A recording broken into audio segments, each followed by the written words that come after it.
And then there's another issue. If I want to flip back to the sister side, here's two issues for the queens. One of the reasons why, and I don't know if this is the case with Ish, with his Portuguese queen, Bunny, but one thing, white women, I've seen this. Yeah, we back. Now today, man, we're going to be reviewing part 2 of the Dr. Umar Johnson interview on the Joe Budden podcast. Classic material, classic interview, probably one of Dr. Umar Johnson's longest interviews, damn near 6 hours long. Obviously, I'm not gonna be breaking down the entire interview all 6 hours. That's ridiculous. But I am gonna be going through certain interesting parts, certain interesting segments, like the last time. So not wasting no time. Let's jump right into it. Now, in this video, man, before we get started, man, I gotta give Dr. Umar Johnson an apology, right? Because in my last video, I had said that he's very one-sided in his arguments and his discussions. But in this second installment, he kept it very balanced across the board. So as a man, I can admit that I might have spoke too soon. I might have jumped out the window before, we got all the information. But, anyway, shout out to Dr. Umar Johnson. And let's get into it. Run the footage. Let's go. No black man or woman, especially men, should be running for office, trying to be a leader, trying to be an organizer or a voice for the people if you're not willing to sacrifice everything you have. That's true. Because the struggle will require that. Mm-hmm. That's true. Nobody's looking to die. Nobody's looking to go to jail, but you must be at peace with the fact that could come to you because they're going to threaten you with it. That's the white man studies you. Remember, the FBI employs thousands of psychologists. Mm-hmm. Their job is to profile you. They got a profile on me. You follow me? They profile everybody. They already know if we're going to get him, it's going to have to be through a 5-5 thick in the thigh system. Yeah. Because it's my only weakness. Now, in this segment of the interview, Dr. Umar Johnson was talking about something that he spoke on in the first installment, which was if you are a black man and you step up to the podium to advocate for the rights and freedom and dignity of your people, then you got to understand the adversary is going to come against you. And it's right on time because just the other day, I dropped a video entitled, take a look up on the screen, The Tragic Story of Jacques Mouepa, who was a general in the Haitian Revolution who was captured and arrested by the French military, and him and his entire family were dumped into the ocean.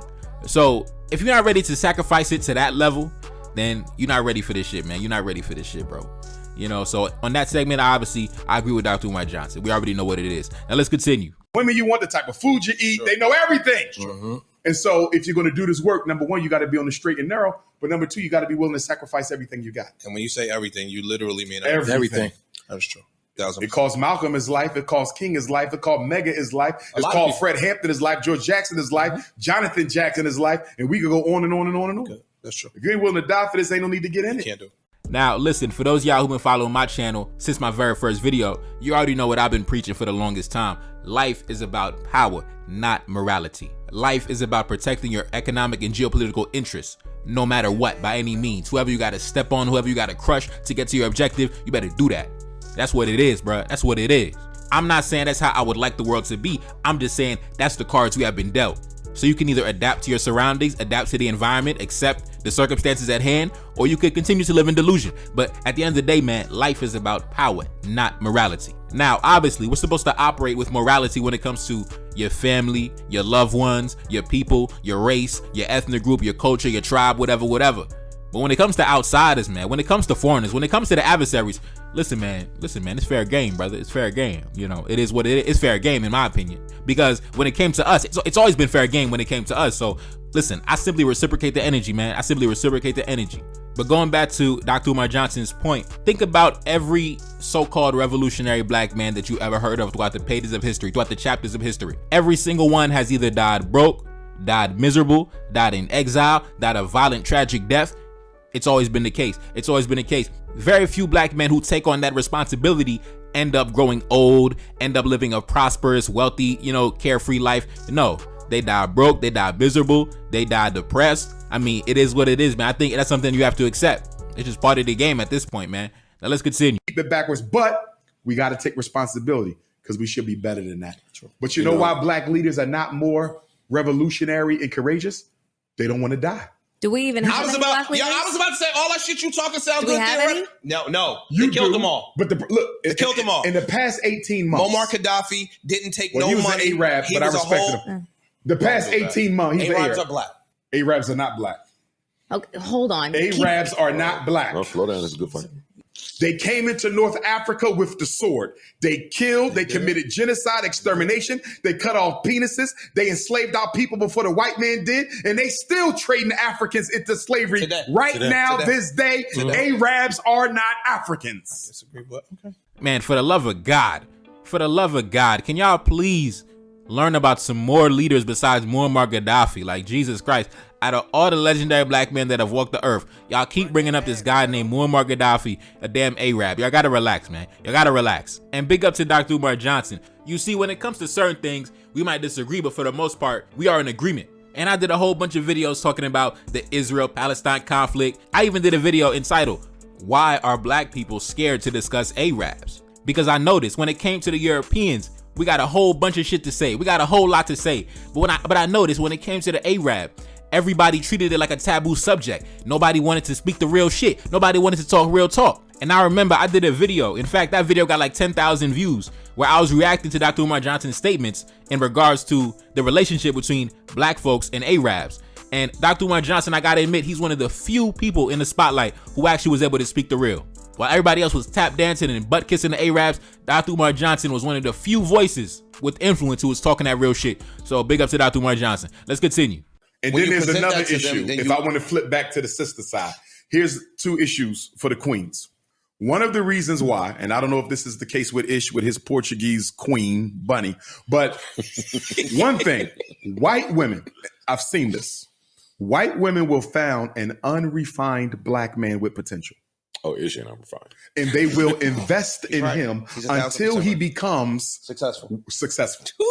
Black women tend to want a finished product from the beginning. Now. Oh, he's talking you now. And one of the reasons why the bunnies are winning, and the Marias, is because the bunny spotted him in undergrad. Yeah. Spotted him in grad school. Going now. Whereas the sister said, you ain't done yet. Yes. Finish working on yourself. And when you get the bag, come see me. Mute up. He never ends up coming because the bunny didn't already grab him when he was broke and corny, but he had the potential. So if it's one thing black women need to do better is they need to start looking at black men with potential, like value, as opposed with that pocket already being stuffed. Now, in that segment of the interview, Dr. Umar Johnson tied back to something I mentioned the other day in my video entitled, "Find Your Wife Early," man. Find your wife early, right? In this segment of the interview, Dr. Umar Johnson is basically telling the women, find your husband early. Find your husband early, bro. Because listen, back to the fellas. Don't be thinking you about to find the love of your life when you already got millions of dollars. You already got the mansion home. You already got the 7 Series Beamer. You already got the goddamn S-Class Mercedes Benz. Don't think you about to find the love of your life and she's going to be down for you who you are. No, she's going to be down for you because of what you have, because of what you possess. She's not going to be down for you. And as soon as you lose everything, she's going to be gone too. That's a fact. So I tell brothers, man, find your wife early. Now, one thing I disagree. I don't really believe that it's because the white women might have been on those brothers early. I just believe that those brothers might dislike white women. Like, point blank period. They just might like white women and that's it. It is what it is.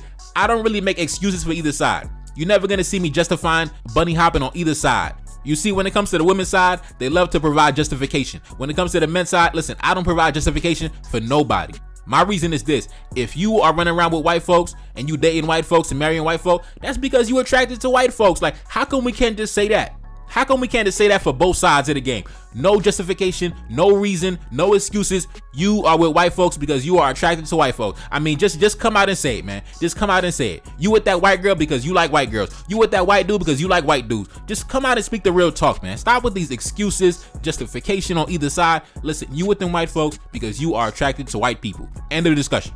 Now, when he mentioned that black women tend to want a finished product from the beginning, well, that's the reason why a lot of brothers, when they finally get in position of power, they take advantage of their new position. They take advantage of the blessings that God has gave them because they know the woman wouldn't even want me if I didn't have this, if I didn't have this house, if I didn't have this car, if I didn't have these clothes, if I didn't have this jewelry. She wouldn't even want me. So a lot of brothers, when they finally get in position, they don't take none of these women serious. And to be honest, they shouldn't, because like I told you, you're supposed to find your wife early. If you didn't find your wife early, nigga, you ain't gonna find nothing for the most part. I'm sorry. Now, the intelligent women, regardless of their racial background, regardless of their cultural background, they are able to spot a man who is headed to the destination called success. She is able to identify a man on the path to achievement. she is able to recognize a man who is headed for a prosperous future. And in many cases, those women are not doing that by themselves. For example, they might have a father, a brother, men in their family who are also examining their potential suitors. They're not doing it by themselves. And I do want to give some slight pushback to Umar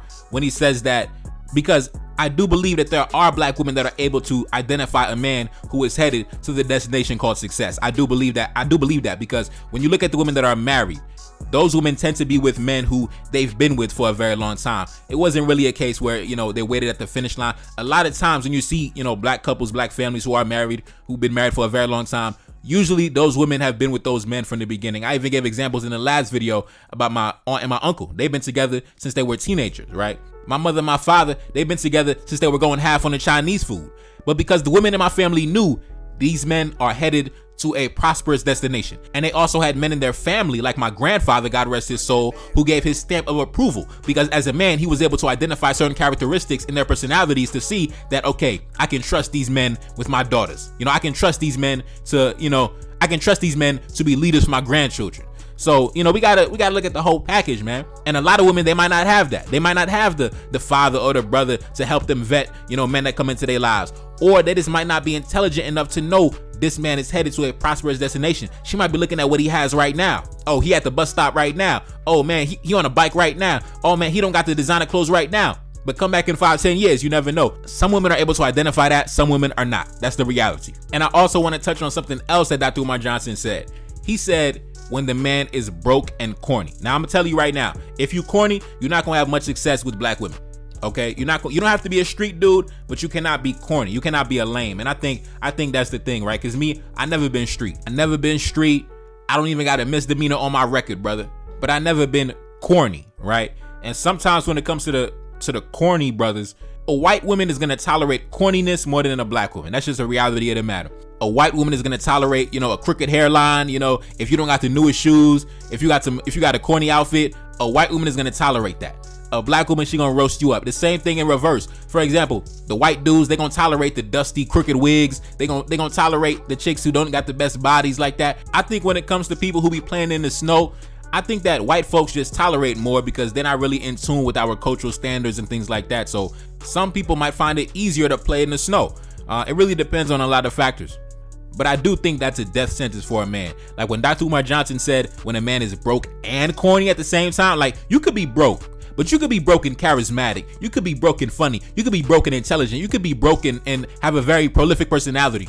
But you can't be broke and corny at the same time. You got to pick a struggle, man. You got to pick a struggle because you could have money and be corny. The women, they'll accept that. Black women will accept that. You got some bread, but you corny. All right, they might give you a pass. But you can't be broke and corny, my brother. God damn. You know what I'm saying? You can't be, god damn. You know what I'm saying? You got to pick a struggle, man. You got to pick a struggle, bro. Now let's continue. You're not talking out of your ass with that concept. However, what I will say, go to a PWI campus, you see it all day long. But go ahead, and I get that. Go ahead. That makes all the sense in the world, But there's you could factor in a little bit of fetishization in that whole thing. I agree with you. Okay, I agree with you. There's other dynamics. And number two, what I will say, and I would be very interested in this statistic because I'm percentage because I'm sure you know that black women are extraordinarily race loyal. Sure. And I know this for a fact. Right. It's undisputable. Right. More than the men, yes. Yes, very, very race loyal. So, but the question could be asked, though, is that out of lack of is that because they're loyal or is it due to a lack of opportunity to go outside? Honestly, here's the thing honestly, I think it's a mix of both. It may be a mix of both. I think there might be a bunch of different factors, but having had conversations with women over the course of decades, just friendships, et cetera, women get into these conversations. We talk about interracial dating, and I can't tell you how many black women are so opposed to it. They would rather be single. They would rather be alone. How long ago was this conversation? She's right. Up until like last week. Up until last week. I have black girlfriends who are like, I will never date anything but black. Mm-hmm. And even though they are struggling in the dating pool, they're like, I will never date anything but black. Because they are the fastest growing interracially married population, black women in America. Because some women have finally, said if they want. Saw you with them Russians. Know why? He ain't talking about me. Let her finish. All right, we back. Now, in this segment of the interview, Melissa Ford, that was a lady that was talking, she tried to say that the white women are going after the black men because they have a fetish for black men. They have a fetish for the African flesh. You know, now the reason why I never took that argument serious, the fetish argument, is because for some reason, when it comes to black men, oh man, they become scientists in detecting, oh, she got a fetish. But I've never heard them use that same argument against themselves. I've never heard a black woman say to another black woman, that white man got a fetish. Stay away from the white men because they got a fetish. They'll say that shit to a black man all day. Stay away from the white women. They got a fetish. The white women got a fetish. But you never hear them say the white man got a fetish though. When it comes to them, they say, oh, the white man, he love us for us. He love us for real. When it comes to the white women though, oh, they got a fetish. That's why I never took that shit serious. Now, another piece of an argument that I got to attack. This whole argument or this whole running joke of black women are the most race loyal women on the planet, even more race loyal than the Arab women in the Middle East, more race loyal than the European Jews, more race loyal than the Chinese women, stop. That shit is one of those things where if you repeat something so many goddamn times, after a while people just accept it as fact. They just say, well, I heard it so many goddamn times, so it must be true. I mean, I don't have any proof to really support this shit, but I just heard it repeated like a goddamn song on the radio, so it must be true. Now me, I don't have any dog in the fight. I don't fall on either side of the fence. The only thing I say when that conversation is brought up is, how can you measure race loyalty? How can you measure that?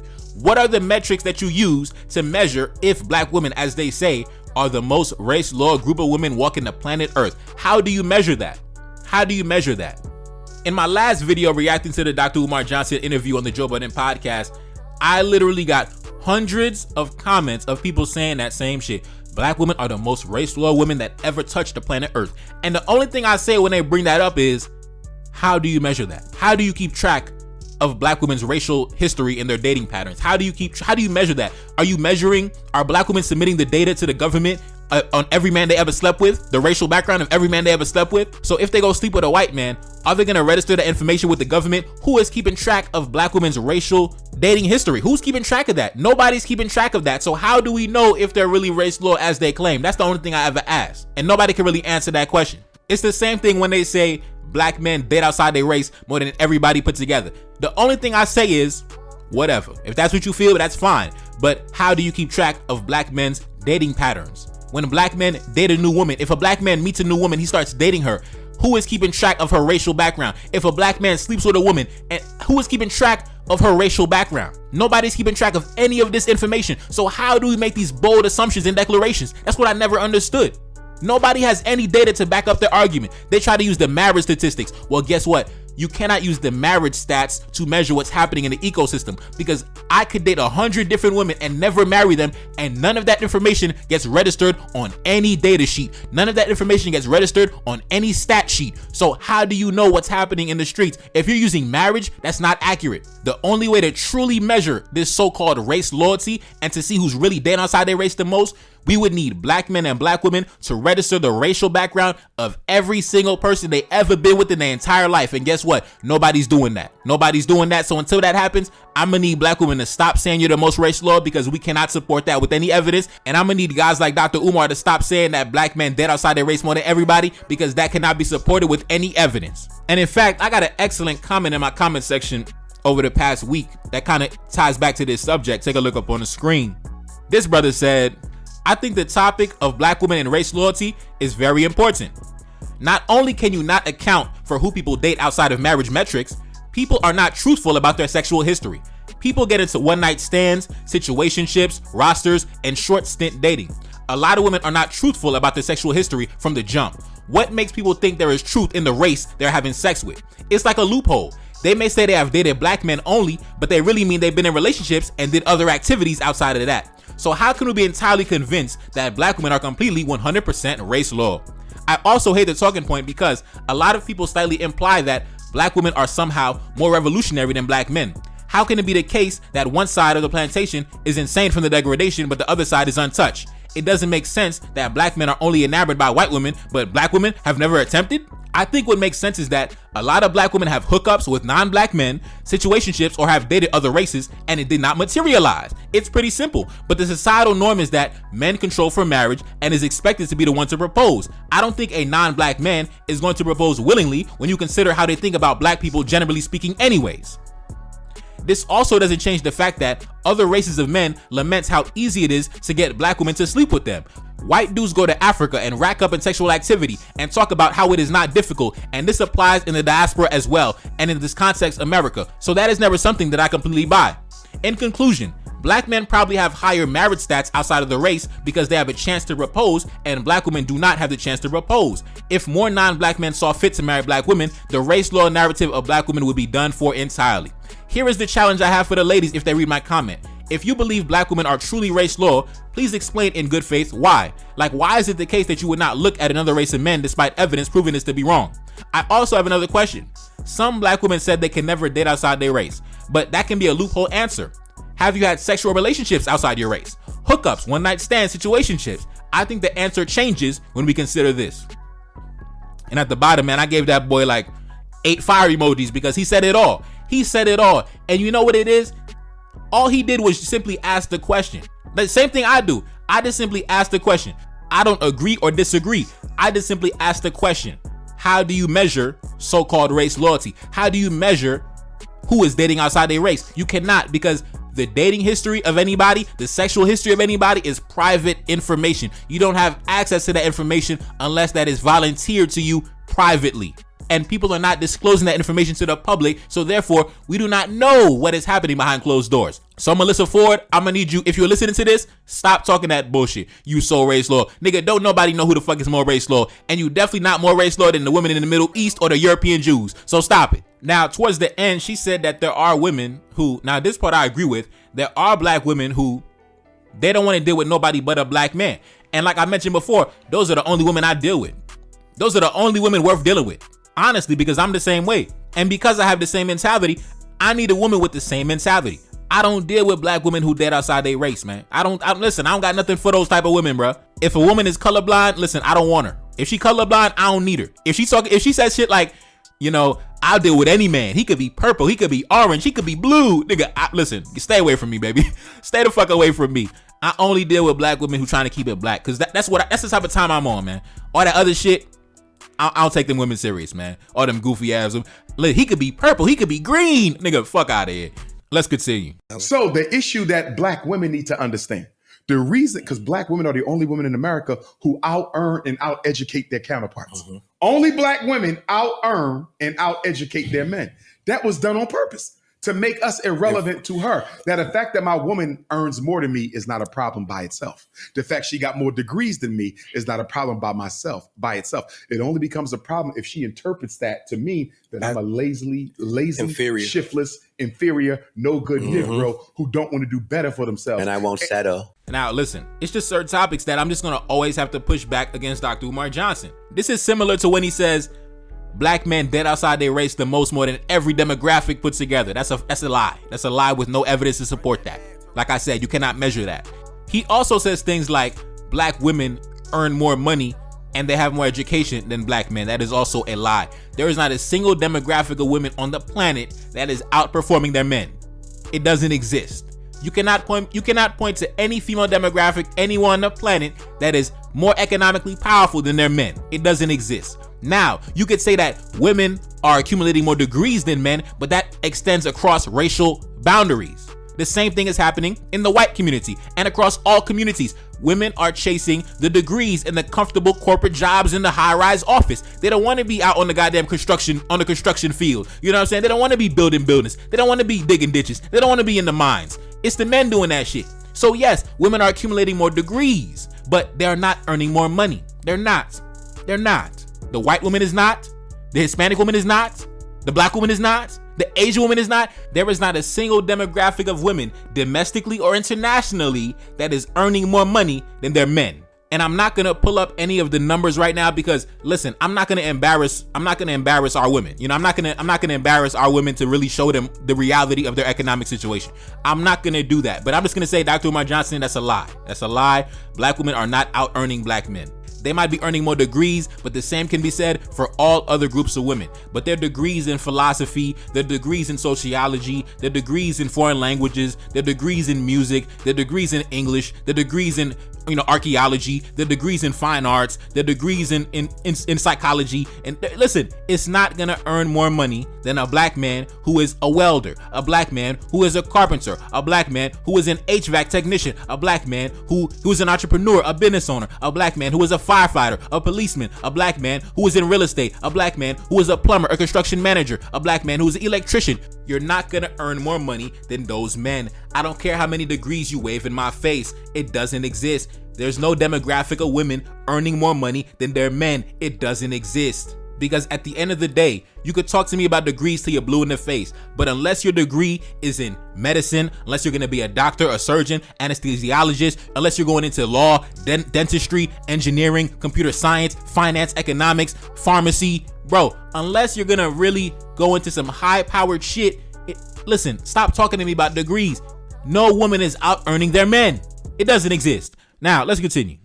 Black women who make more than their men sometimes believe, because I make more than you, I have a right to emasculate you. I am not gonna deny that. Okay. I've witnessed it. Okay. I have actually witnessed it, and I called my girlfriend to the carpet because of it. I said, you should not marry this man if this is how you're gonna continue to treat him. Now, in this segment of the interview, and Dr. Umar Johnson, this is why I had to apologize to him in the beginning of the video, because in the last video, I said that he doesn't keep it all the way real, but in this video, in this segment, he was way more balanced. Now, he said that when a woman makes more money than her man, she tends to emasculate him and be disrespectful.